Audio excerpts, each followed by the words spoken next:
Hey guys, how's it going? Root24 here.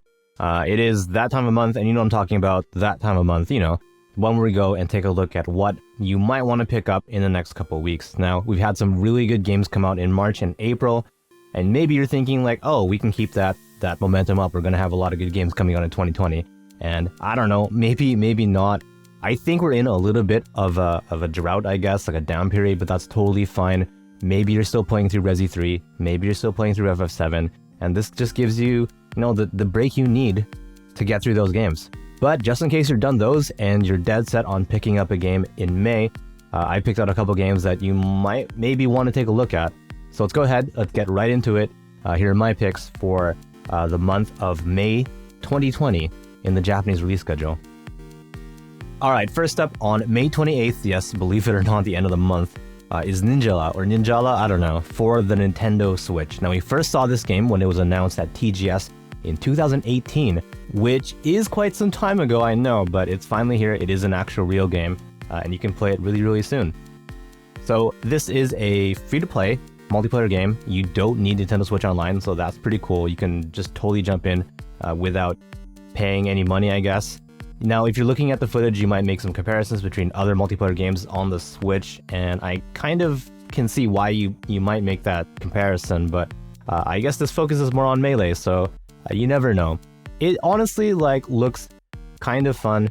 I am willing to give this one a try, just at least to sink in maybe half an hour, and then if you really like it, it is free to play after all. Now, if you go to the website of this game, the actual official genre is Ninja Gun Battle Action, which is very specific, I know, but that also means it's the best Ninja Gun Battle Action game ever made. So I guess they can be proud that they have that one. Alright, next up on the same day is Bayonetta and Vanquish, like a double pack, like those two games in one pack on the PS4. If you played Bayonetta or you played Vanquish, this might be something to be really excited about. It has a bunch of features that I think are expected on a remaster, so you get the upscaling resolution and you get a high frame rate, in this case 60 on a PS4. I know that these games kind of have their followings. I've played Bayonetta and I've also played Vanquish. I think they're great games, and a lot of people probably missed out on these games back when they originally came out 10 years ago. Holy crap, 10 years, wow, time flies. Anyways, two classic games, one package, and one decent price. If you've been looking for an excuse to replay these games or check them out for the first time, I would definitely give this a hard consideration. If you're a JRPG fan and you're worried that there wasn't going to be a game for you this month, well, don't worry, because we do have at least one game. So we have Kiseki Kai coming out on the 28th. This is right after Zeno no Kiseki Kai came out in April. If you pick that one up, you can pick this one up and complete the duology. Graphics have been rezzed up and it runs at a pretty solid 60 frames per second. And I think fans of the Trail series will be pretty pleased that they can play the Crossbow games on the PS4. And rounding out the month on the 29th is Xenoblade Definitive Edition. Now, maybe you played Xenoblade on the Wii when it first came out, or maybe you played it on the 3DS when it was re-released. But I think this one is special for fans because not only is it a remaster, but they've also redone the character models. They actually look different. They don't just look rezzed up. If you played through the game before and you wanted the excuse to play it again, this is it. If you've never played it before, this is also an excuse to play it. And there is something new for old fans. There's an extra scenario that comes after the main story. There's not a lot of details about this extra scenario right now, but what we do know is that for some reason it has a different battle system, which I think is pretty unique. They haven't showed that off at the time of recording. They haven't written about it or there's no videos about it.